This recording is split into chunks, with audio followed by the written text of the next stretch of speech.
Okay.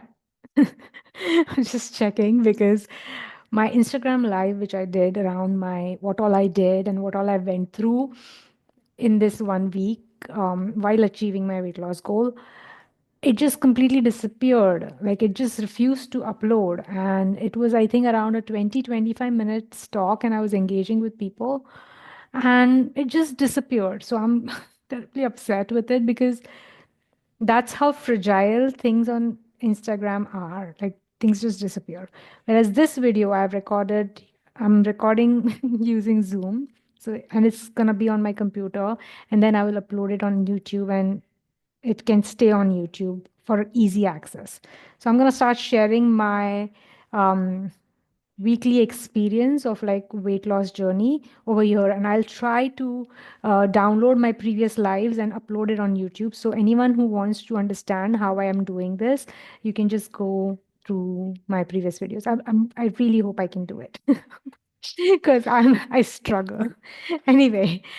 um So I was 54 point okay, by the way, I'm Dr. Rashmi Pawar and I'm a gynecologist, and I'm also a life and weight coach, a master coach, mindset coach specifically. So I don't specifically give people diet plans and I don't give them exercise plans and all of that. I help you manage a diet plan. So I have my own diet plan which I use and I share that with my clients, try that. But I will always want my clients to figure out what works for them, and it's like a trial and error method, and that's all we do. We experiment with different sort of plans, diet plans, exercise plans, sleep plans, managing your mind plans, like the protocols that we create. Like I have a client with whom I'll create a protocol to manage your mind. There is a client who I help her create a protocol for her sleep hygiene. So I help them manage their mind around. So managing their mind is like you decide you want to do something and you think you'll do it and you don't do it. So you will have this gungo conversation with people where you'll be like, I'll do this, I'll do this, I'll do this, and nothing gets done. You don't even get started. And that creates a lot of shame. And then you just like keep on spinning in that shame cycle and nothing gets done. That's where I help you with. Okay. So on 1st of May, I was 57 kilos. I had lost I had gained some weight after my trip to Kenya, and my parents were here. So I was eating a bit emotionally. I was not exercising, and I had gained some weight. Before that, I was around 55 kilos. But what has happened is like I always have this goal of like going to 52 kilos. So I decided instead of 52 kilos, let's aim for 50 kilos. And this is the last year when I'm going to do this. Um, and you might have heard me say this in the past, but I'm just like saying it again and again because this is what I do. You have to revise your goal constantly. This is so if you want to lose something, if you want to lose some weight, you would have to revise that goal. Now, why I am doing this is because I'm entering perimenopause and my periods are all over the place, even when I'm normal BMI. So before I was overweight PCOS. So I used to be around 72, 73 kilos. My height is around 154 centimeters. So that's like excess weight, which sort of got caused me infertility and I couldn't get pregnant naturally. I had to take treatment and I got pregnant with that weight and diabetes and all of those complications. Periods were not so bad. They were painful and they were a bit delayed always, but it wasn't so bad. But now, even after losing weight, when I lost the weight in PCOS, my period became clockwork. It was so good. Like, I think I lost weight 5 years back. So, for 5 years, I was having clockwork periods. Can you imagine if you're a PCOS woman and you start having clockwork periods? That's what I experienced until I had a ruptured ovarian cyst last year. And then my periods started coming earlier, earlier, earlier. And then it just became full on messy. And then I did my hormones, and it turns out my hormones were very high for menopause, like it's in that range. And I was like, this is crazy. And that's where I came across a doctor, and she said that if you lose some more weight and become ketogenic, like try to use fat as your source because insulin resistance is going to come. So if you have PCOS, 100% is going to come. You're going to get diabetes in your future. But if you don't have PCOS, it still comes with age. Insulin resistance come as part of aging. So the way you deal with it is by becoming ketogenic. You start having fat as energy source as much as possible. And I was like, okay, that means as per her standards, I still needed to lose some weight. And she was an OBGYN who is like telling people how to like delay menopause. And I was like, okay, I'm in. I mean, I don't like periods, but I don't like this sort of mad periods. And I can't do it for like for years, this madness. So I decided to go to 50 kilo. This is my reason. And I'm telling you this because I'm revising my reasons. So it's so important to revise your reasons why you're doing something so that your brain registers why you're doing something. Because if you don't revise your reasons, it's going to do what it usually does, which is like, I don't care. I just want to eat. I just want to have my cookies and my biscuits and my chips. I just want to, like today, I went and got 2 packs of kurkure, big pack of kurkure. They're like Cheetos, Indian Cheetos.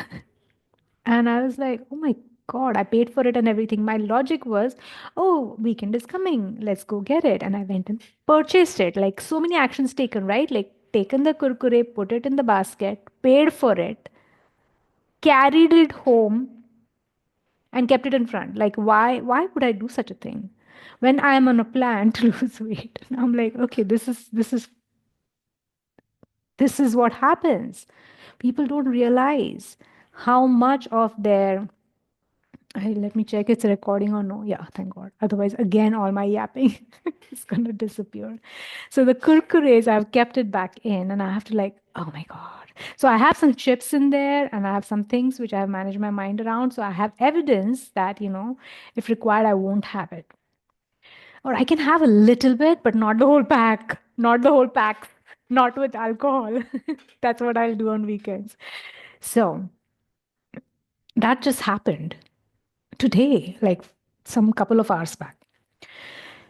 So that needs to be kept an eye on. People don't realize, you don't realize how unconscious patterns you have, which are making you eat the way you're eating, which is worsening your PCOS, which is keeping you from ovulating.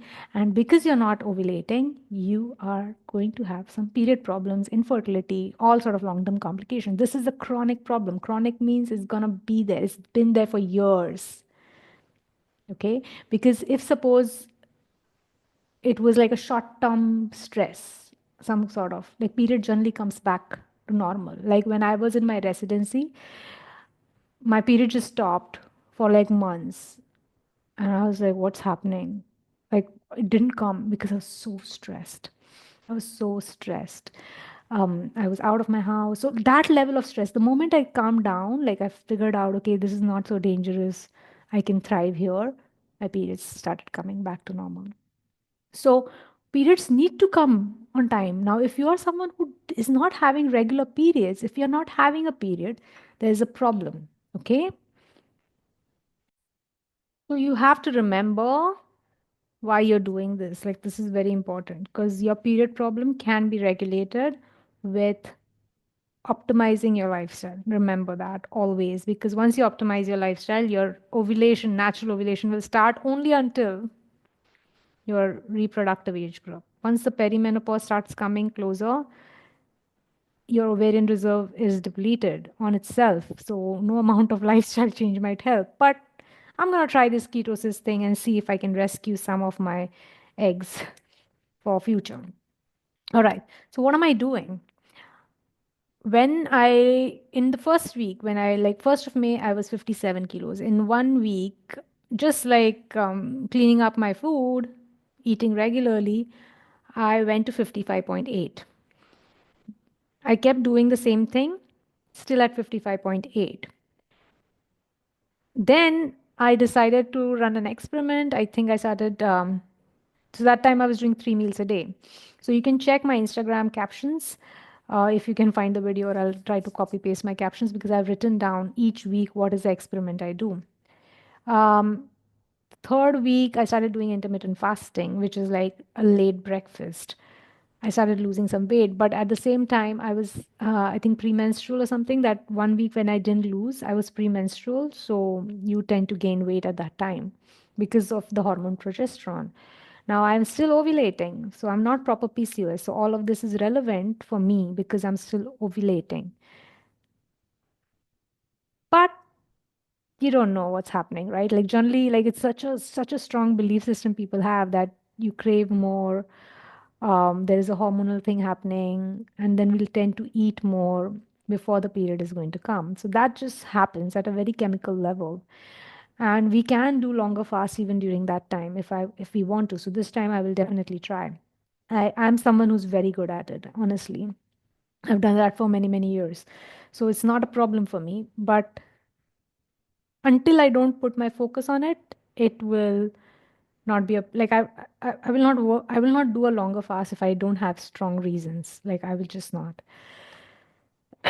So I started doing a longer overnight fast and not having breakfast, but just having the first meal at like 12 o'clock, because I should never be hungry anyway in the morning. So my breakfast only used to be like 9:30, 10, sometimes 10:30, 11.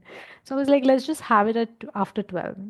So that started working out, and then from 55.8, I think I went to 55.4, I think. And then I was like, oh, this is working. And then I was like, okay, let's take off bread and roti and cookies and see if that works. And that cost me 54.8. And I was like, wow, this is working. So that's when I started adding exercise. I was like, okay, so that belief that I was having, this is working, this is working, this actually I started getting evidence, right? Like I started losing weight. So many clients would not be happy with this amount of weight loss. They just will be like, no, this is not enough. And I'm like, you have no idea. First of all, for you to reach a weight loss stage, you need to be able to hold belief before the evidence is presented to you. You have to believe that this might work. If you have never lost weight in your entire life, and you're doing this for the first time, you have to really, like, your brain does not know how to do this. So you have to, like, really think that maybe this will work. Like, think about a bicycle you did not know how to ride. You literally were like crazy until you wanted to learn how to ride a bicycle. Or same goes for driving a car or passing some exams or like just life. Anything new that you have done, you had to hold the belief that maybe this will work, and you kept at it. Like cooking a dish that you never tried. Like if you have ever, okay, pizza is not a good analogy. Like for me, I would say a dish which I have really mastered, I would say. I can't think of any, but there was a time when you would fail, you will do it all wrong, and then you'll keep improvising, and then it will get better and keep getting better and better and better. Yeah, I'll tell you. I used to have someone who used to cook for me for almost 7 years. 7 years. Every day, this person is cooking for me because she was also my daughter's nanny. So she's also taken up the role of cooking for me. So she really got good at Indian cooking. She was a Filipina. And then I had to let her go because of now that I work from home and I had my reasons. Now all of those cooking tasks are mine. And I used to cook in the past myself, and my husband used to just eat it. But now he has learned to eat that kind of food which this lady made, which was very specific to this one cook on YouTube. So she used to do that, and I would always like worry that he might not like it and he might be a bit skeptical about it, and he was, and I would ask for feedback. But then I would feel bad. But I was like, no. And he would just tell me, just follow the recipe that that lady's teaching. And I was like, fine, I'll do that. And I started following the recipe. And it was like, wow, this is amazing. So you have to follow a process, right? Like, but even before you get started, do not be disheartened that the process doesn't work. Like, for me, for someone who has to just lose like 7 kilos of weight, 2.5 kilos is like almost one third done. 2.7 kilos is almost one third weight lost. And I'm like, okay, that's working, that's working. And it's actually giving me the momentum to lose the weight. So last week, it's been 7 days I've been exercising. And I know how amazing I feel when I exercise every day. I had started doing that last year in October. I used to go for runs.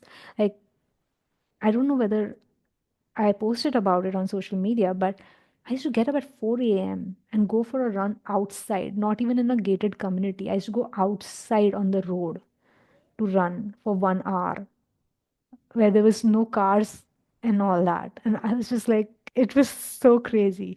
And I loved it. But I can't do this in this community because I just saw some stuff and I'm like, no, I'm not going. So I'm a bit spooked. So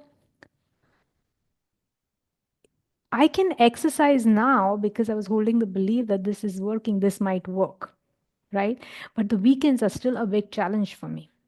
And like last weekend, what happened was I had managed my mind perfectly well throughout the week. I also took off some work, like posting on social media. I was like feeling so stressed about it.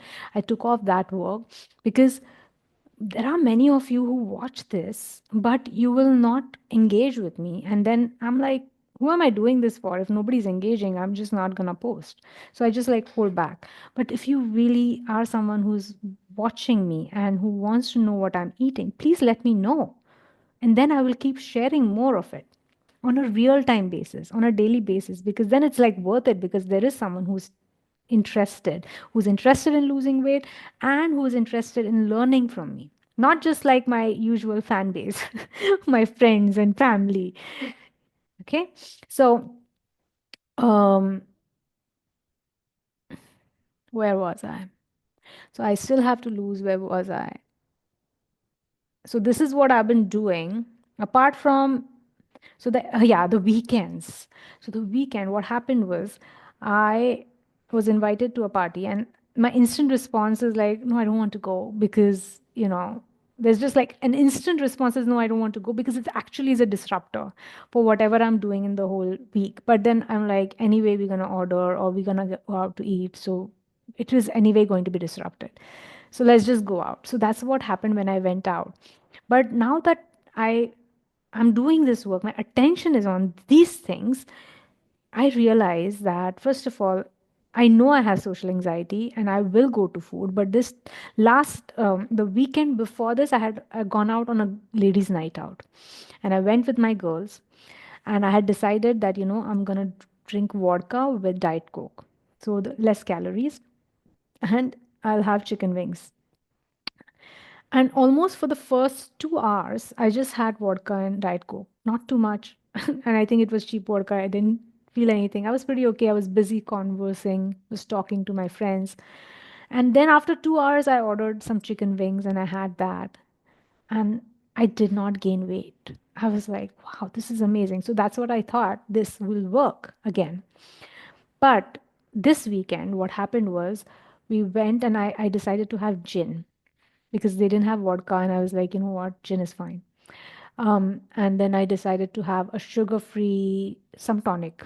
This tonic is not good. I didn't experience tonic, not this particular brand. It's just tonic per se. Something is fishy in tonic, which I don't like. It doesn't don't like as in it doesn't sit well with my system. And what happened was I had taken my own Diet Coke. I bought it and I took it. I was like, we're gonna have this. And then they showed me, we have this from Spinneys. Try this. I mean, would you like it? And I was like, okay, there. That was the first, okay. And I was like, this can't harm me. You cannot trust your brain around alcohol. You have to make those decisions ahead of time. And I did not predict this, right? Like they might ask this because I did not tell them that this is what I'm going to do. But you cannot keep telling people what you are going to do. You have to just predict how they're going to react and then you strategize ahead of time.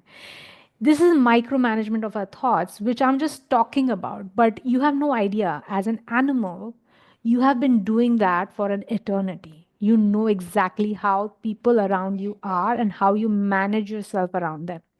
You just need to put it in words and strategize around it, provided your compelling reason is strong that you really are invested in something like this. So that was my first moment where I could have said that, no, actually, I'm going to do this.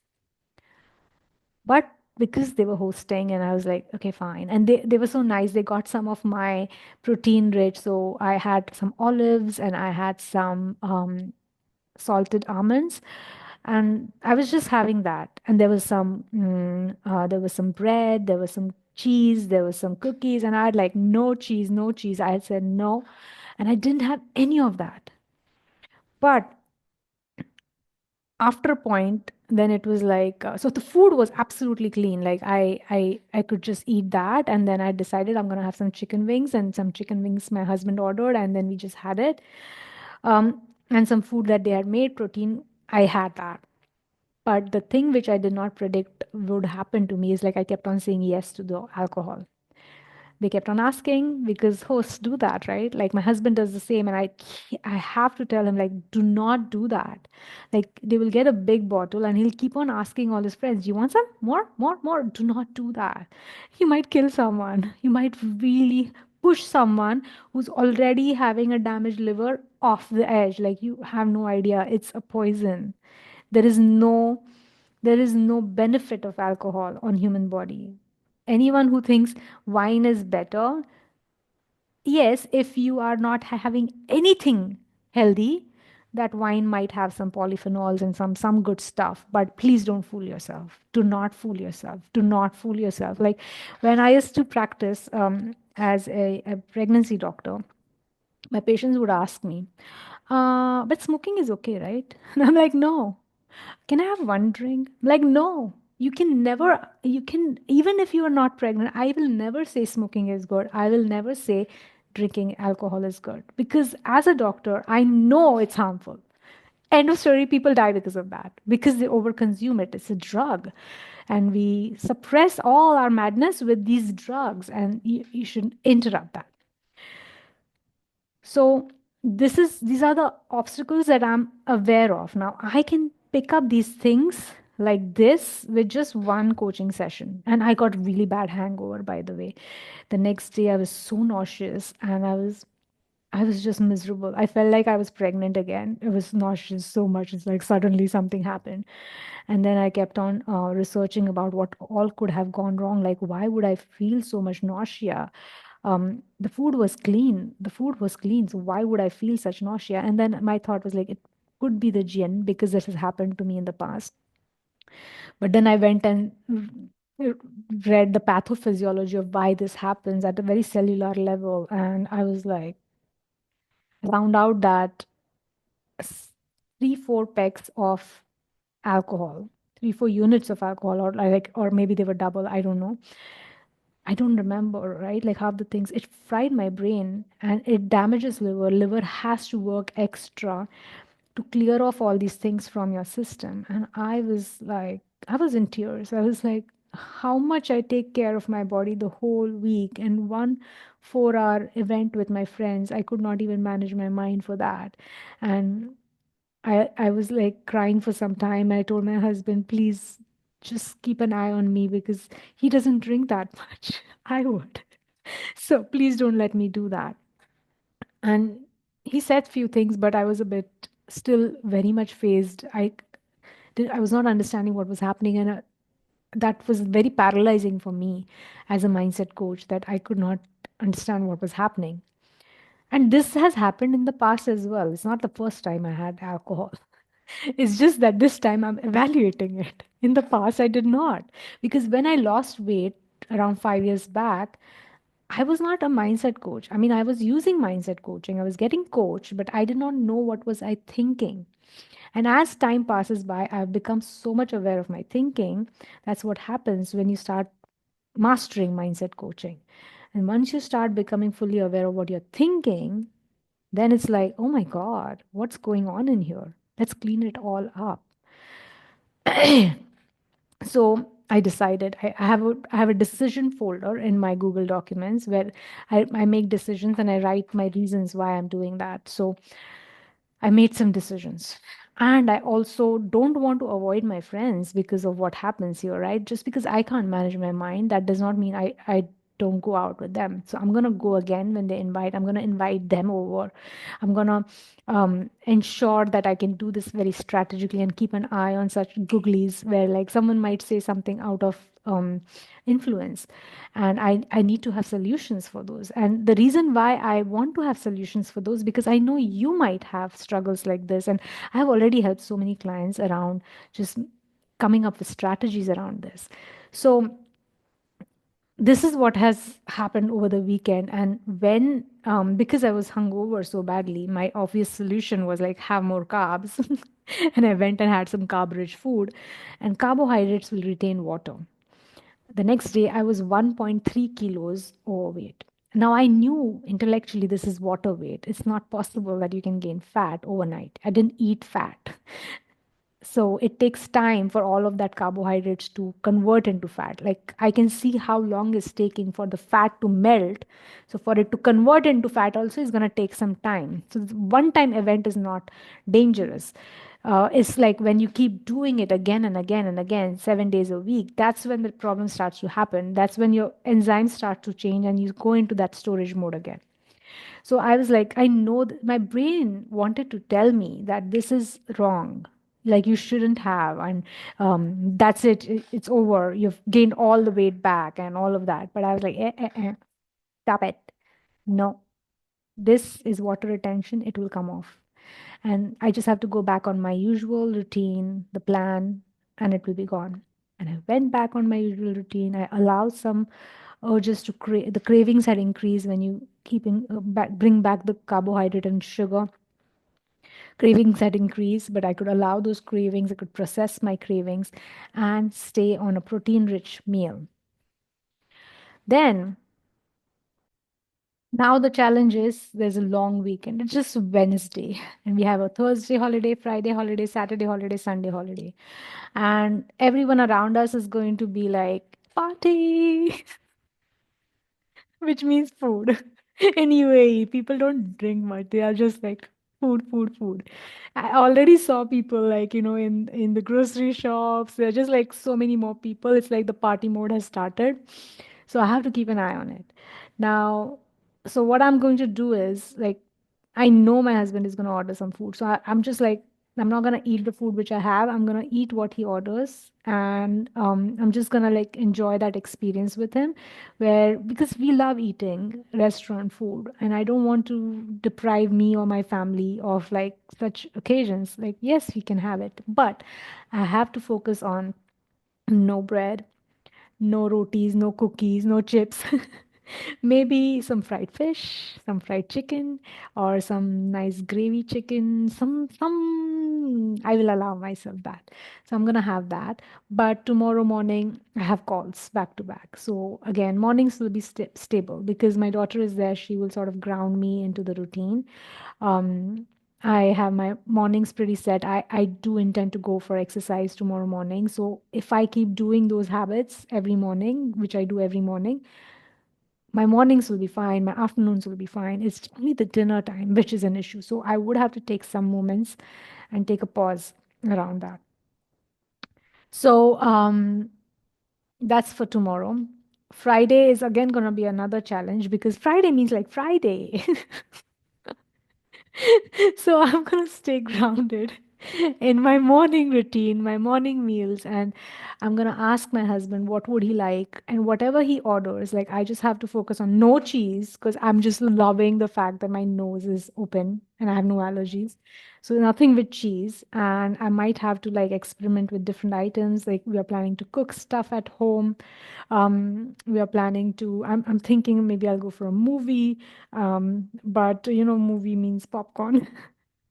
So I'm gonna have to like see if I can just watch some movies at home, or maybe I don't know. Let's see. So I will have to like whatever I do. First thing is exercise. I have coached my clients. As long as I have my clients, I know everything is fine. It's when there are no clients, like on Saturdays, no client. But this Saturday, I have a client, so it might work out well because I don't generally keep sessions on Saturday, but this client just needed it on a Saturday. I have some clients on Sunday, so I know my Sunday is going to be fine. But Saturday is another issue. Uh, and generally, I allow myself one joy meal in a week where I can eat some bread and cookies and stuff. So this time, Thursday, Friday. So I just have to manage my mind on Thursday.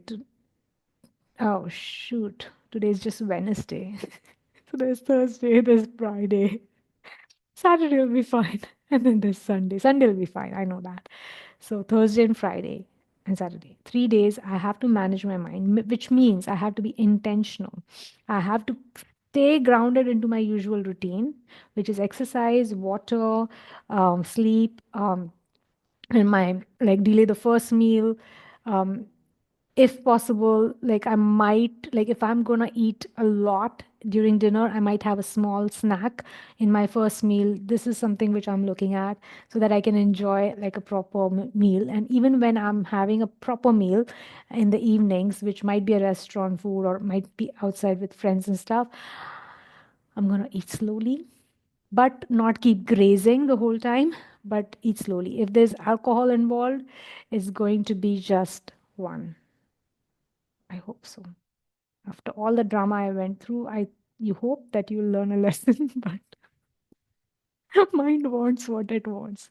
So let's see what happens. I will create another video and upload it on YouTube next Wednesday, or maybe I'll do it on next Friday, so that I can prepare myself with all this conversation on a Friday. And like, listen, Fridays are the best time to get coached. Like all my Friday clients, like I offer my weight loss clients to get coached on Fridays, because then you are ready for the weekend and the next, like weekdays are generally okay for most of them. So Fridays and Saturdays are perfect timings to get coached, or even Mondays. Like whatever damage has happened over the weekend, Mondays is an opportunity to restart and reset. So this is the kind of work, the kind of coaching, like what I'm doing for myself. I really wish I could do it for all my clients, but I see them only once a week, sometimes twice a week. And I can't be in your heads, but the more you listen to me, you understand how to do this work. Of course, if you don't like something, leave it, but keep the rest and trust your brain that it will do the right thing for you. Apart from that, if you are someone who wants to get started, like you're just fed up of like having a period problem, or you're fed up of your PCOS, or you just want to get started with the weight loss and you're really, really serious about it, please reach out to me and let's book a consultation and let's explore where you're stuck in your PCOS journey and if mindset coaching will actually help you get to your goal faster. All right. So just send me a DM and let's get started.